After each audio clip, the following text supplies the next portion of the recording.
আসসালামু আলাইকুম। এখন শুনবেন সংবাদ শিরোনাম। 10:36 আবার একটা ভূমিকম্প হয়েছে, যেটার ম্যাগনিটিউড 3.3। আজকে হয়েছে এটা নরসিংদীর। ভূমিকম্পে নিহতদের গ্রামের বাড়িতে শোকাবহ পরিবেশ। লক্ষ্মীপুর কিশোরগঞ্জে 2 ছেলের সাথে সমাহিত হলেন। দিনাজপুরের নসিপুরে মিনিবাস চাপায় ইজি বাইকে থাকা একই পরিবারের 4 সদস্য নিহত। 5 গবেষণা কেন্দ্রের সামনে হয়। 3 দিনের সফরে ঢাকায় ভুটানের প্রধানমন্ত্রী শেরিং তোবগে স্বাগত জানালেন প্রধান উপদেষ্টা। জাতীয় স্মৃতিসৌধে শ্রদ্ধা নিবেদন। আসসালামু আলাইকুম। এতক্ষণ শুনছিলেন সংবাদ শিরোনাম, এখন শুনবেন বিস্তারিত। শুক্রবারের শক্তিশালী কম্পনের পর 24 ঘন্টা না যেতেই আবারও ভূমিকম্প। এবারও উৎপত্তি ঢাকা থেকে 29 কিলোমিটার দূরে নরসিংদীর পলাশ এলাকায়, যদিও অনুভূত হচ্ছে আশুলিয়ার বাইপাইলে।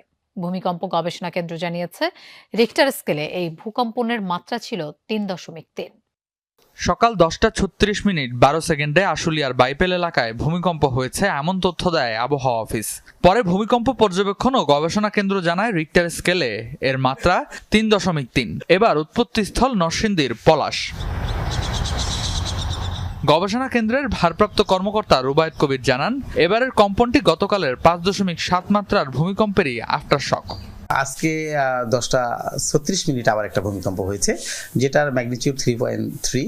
বাট গতকাল যে ভূমিকম্পটা হয়েছিল ওটার উৎপত্তি স্থল আমরা বলেছিলাম যে মাধবদী, নরসিংদীর। আজকে হয়েছে এটা নরসিংদীর পলাশে। বড় ভূমিকম্প হওয়ার পরে সাধারণত আফটার শক হয়, এবং আমি বলবো যে আজকে যেটা হয়েছে এটা ওই ভূমিকম্পেরই একটা আফটার শক। তিনি জানান, প্রাথমিক ধারণা ছিল উৎপত্তিস্থল ঢাকার উত্তর পশ্চিমে, কিন্তু বিশ্লেষণে দেখা যায় কেন্দ্র সরে গেছে উত্তর পূর্ব দিকে, অর্থাৎ নরসিংদীর পলাশে। মৃদু হওয়ায় সাধারণ মানুষের কাছে খুব একটা অনুভূত হয়নি। আমরা যে কালকে যে দৃশ্যটা দেখছি, ওই দৃশ্যটা ঘুমো থাকলেও লাগে যখন আবার আইতেছে। আজকে মনে করেন যে এটা আমরা টের পাইছি না পাইলেও কিন্তু অনুভব করছি যে আবার এরকম ধরনের একটা ভূমিকম্প লাগছে আর কি। এটা আমরা টের পাই না, বিশেষ করে আমি টের পাইনি। এটা টের পাইনি। কালকের এটা তো কঠিন। আমার জন্মের পরে এত বড় দুর্যোগ আর দেখি নাই বা শুনছিও না। এদিকে ভূমিকম্পে নরসিংদীর পলাশ রেসিডেন্সিয়াল মডেল কলেজের মাঠে দেখা দেয়া ফাটল পরিদর্শন করেছে ঢাকা বিশ্ববিদ্যালয়ের ভূতত্ত্ব বিভাগের একটি দল। র্যাপিড ফিল্ড টেস্টের অংশ হিসেবে বেলা 12টায় ভূতত্ত্ব বিভাগের গবেষক, শিক্ষক ও শিক্ষার্থীদের একটি দল ঘটনাস্থলে পৌঁছায়।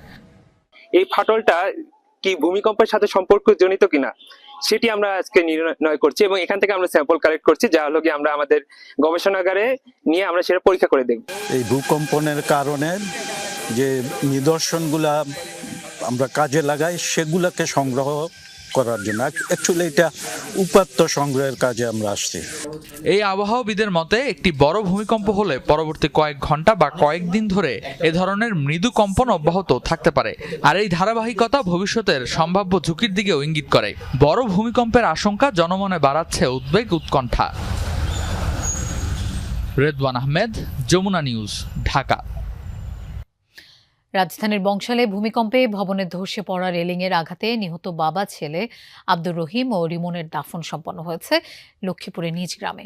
কিশোরগঞ্জের পাকুন্দিয়ায় পারিবারিক কবরস্থানে সমাহিত করা হয় আরেক পিতাপুত্র দেলোয়ার হোসেন ও তার ছেলে ওমরকে। এছাড়া স্যার সলিমুল্লাহ মেডিকেল কলেজ হাসপাতালের শিক্ষার্থী রাফির শেষ ঠিকানাও হয়েছে বগুড়ায় নিজ গ্রামের বাড়িতে। রাজধানীর বংশালে মাংস কিনতে বাবা আব্দুর রহিমের সাথে দোকানে গিয়েছিল 13 বছরের ছোট্ট রিমন। শুক্রবারের ভূমিকম্পে ভবনের ধসে পড়া রেলিংয়ের আঘাতে সেখানেই মৃত্যু হয় তাদের। গ্রামের বাড়ি লক্ষ্মীপুরে মরদেহ পৌঁছালে আর্তনাদ করে ছুটে আসেন স্বজনরা। গাড়ি থেকে বাবা ছেলের মরদেহ নামানোর পর শোকে স্তব্ধ হয়ে পড়ে চারদিক। পরে বেলা 9টায় সদর উপজেলার বশিকপুর গ্রামে আস-সুন্নাহ মাদ্রাসা ও মসজিদ কমপ্লেক্স মাঠে হয় তাদের জানাজা। এরপর পারিবারিক কবরস্থানে সমাহিত করা হয় পিতা পুত্রকে। আমার ভাই গতকালকে সকাল 10:15 সময় বাসা থেকে বের হয়। ভূমিকম্প 10:36 কি 37। তখন আমার ভাই এবং আমার বাতিজা 2জন স্পট ডেটে মারা যায়। গতকালকে যে ঘটনাটি ঘটছে এটা অত্যন্ত মর্মান্তিক ঘটনা।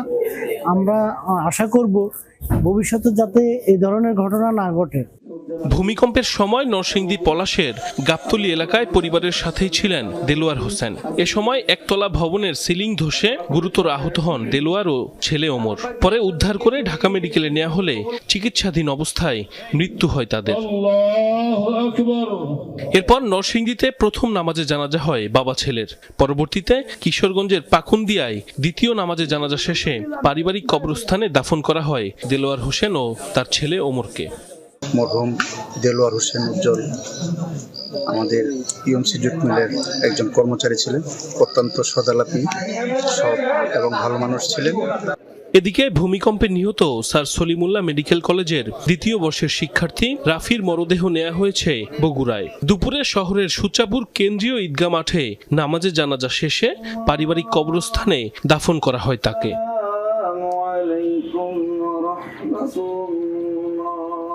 সাইফ আহমেদ, যমুনা নিউজ।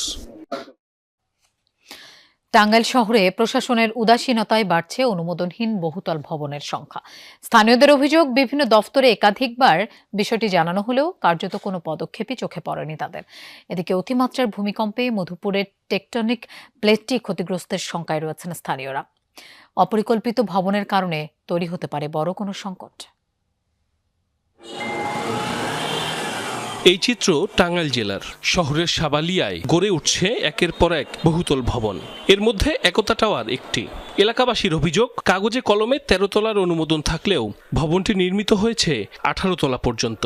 নকশা বহির্ভূত প্রায় 40,000 স্কয়ার ফিট জায়গা। একতা টাওয়ারের বিরুদ্ধে আমরা একটা অভিযোগ করছিলাম, পূর্বে অভিযোগ করা হয়েছিল, কিন্তু অভিযোগের কোনো কাজ হয় নাই। 40-50 হাজার স্কয়ার ফিট এক্সট্রা তারা ভবন নির্মাণ করছে। এই ক্ষেত্রে আমরা সাবালিয়াবাসী ঝুঁকির মধ্যে আছি। পূর্বে অনেক দুর্ঘটনা ঘটছে, রাস্তাঘাটে অনেক সমস্যা হইতেছে এবং এমন কিছু কিছু গলি আছে যেখানে মানুষ মারা গেলে আমরা লাশ বাইর করতে পারি না। টাওয়ার মালিক পক্ষের দাবি, প্রথমে জেলা প্রশাসকের কার্যালয় এবং পরবর্তীতে পৌরসভা থেকে অনুমোদন নিয়ে ভবন নির্মাণের কাজ শুরু করেন তারা। ডিসি অফিস থেকে ডিসি কমিটি দিচ্ছে 15 তলা, জি, আর 3 তলা দিচ্ছে পৌরসভা। অভিযোগ যে কেউ দিতেই পারে, দিতে পারে। তদন্ত সাপেক্ষে ব্যাপারে যথেষ্ট করছে, বিভিন্ন ভাবে করছে। আমাদের কি যে অ্যাকশন সেও দেখছে, এটা আমাদের অফেন্সিভ। বিল্ডিং কোড অমান্য করে এমন বেশ কয়েকটি ঝুঁকিপূর্ণ ভবন নির্মাণ হচ্ছে শহরে। এমন জায়গা আছে যেন পায়ে হাঁটার রাস্তা না, এনে 5 তলা বিল্ডিং, 6 তলা বিল্ডিং। রোগীদের জন্য এমার্জেন্সি এইসব রাস্তা ক্লিয়ার দরকার, এইসব বিল্ডিং একটা ব্যবস্থা নিশ্চিত করা দরকার। ঘন ঘন ভবন হওয়ার কারণে এটা যে কোনো মুহূর্তে এটা ধসে যেতে পারে। টাঙ্গাইলের প্লেটটা তো আসলে ঝুঁকিপূর্ণ। টাঙ্গাইল পৌরসভা ও গণপূর্তের দাবি, নকশা বহির্ভূত ভবন নির্মাণের অভিযোগ পেলে নেওয়া হচ্ছে প্রয়োজনীয় ব্যবস্থা। ইতিপূর্বে আমাদের পরিপত্র ছিল না, বর্তমানে আমাদের একটা 26/2025 একটা পরিপত্র আসছে। সেই পরিপত্র অনুযায়ী আমাদের 15 সদস্য কমিটি আছে। কমিটি সিদ্ধান্ত নেবে, সিদ্ধান্ত রাখে আমরা 10 তলা পর্যন্ত সরাসরি অনুমোদন দিতে পারবো।